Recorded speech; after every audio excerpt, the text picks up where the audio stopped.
उत्तराखंड की राजधानी देहरादून के प्रदेश कांग्रेस मुख्यालय में पत्रकारों को प्रदेश प्रवक्ता आरपी रतूड़ी ने बताया कि कांग्रेस में कुछ न कुछ कमियां जरूर रह गई, जिसकी वजह से कांग्रेस पार्टी उत्तराखंड में हार गई। वहीं उन्होंने भाजपा पर आरोप लगाते हुए कहा कि भाजपा की सरकार में चाहे भ्रष्टाचार हो, रोजगार हो, महंगाई, तेल के दाम, इन सब की वजह से जनता को राहत नहीं मिल पाई, लेकिन फिर भी जनता भाजपा के बहकावे में आकर फिर से सत्ता में भाजपा को ही मौका दिया। उत्तराखंड की भोली भाली जनता को भाजपा ने सिर्फ और सिर्फ खोखले दावे कर ठगने का काम किया, जो कि उत्तराखंड की जनता के साथ एक मजाक बनकर रह गया। उत्तराखंड की जनता भाजपा की कथनी और करनी में अंतर नहीं समझ पाई। नहीं, मैं कह रहा हूँ कि अगर आप 2017 के भारतीय जनता पार्टी के संकल्प पत्र का अध्ययन करें तो उसमें क्या था कि शराबबंदी करेंगे।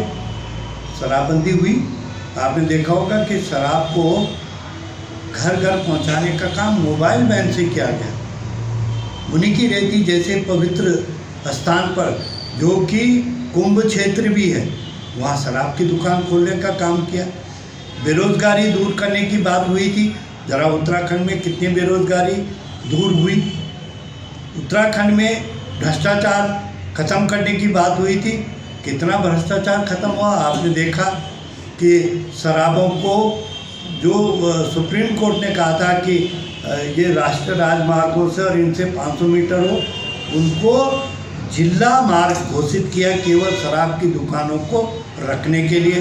खनन का जो भ्रष्टाचार था, ये सब आप जग जाहिर है कि सत्ता जाने के बाद भी, चुनाव की आचार संहिता लगने के बाद भी सरकार खनन के पट्टे बांटती रही। लेकिन हम जनता के दुख दर्द की बात करते रहे कि आखिर आप 1000 का गैस सिलेंडर कैसे खरीद पाएंगे। आप खाने का तेल और जो दूध है बच्चों का, वो 2013 में 34 रुपये पर लीटर था, आज 60 हो गया। क्या आम आदमी को नहीं दिख रहा? आटा जो 2013 में 17 रुपये था, वो 30 रुपये हो गया। क्या ये दिख नहीं रहा?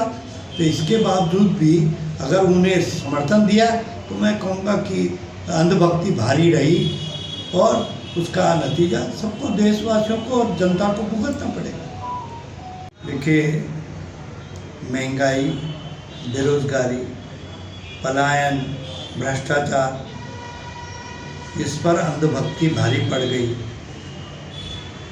निश्चित तौर पर जनता त्रासदी में है इन 5 सालों में। उत्तराखंड की जनता, कोरोना काल को आप देख लेंगे, उत्तराखंड में सबसे अधिक मृत्यु दर रहा, लेकिन इसके बावजूद भी जनता ने उनके झूठ को, उनके फरेब को पसंद किया, हमारे सच को पसंद नहीं किया। ये बड़ा दुर्भाग्य है और ये लोकतंत्र के लिए घातक है कि हम आम जनता की पीड़ा को बताते रहे कि आपको ये कष्ट है।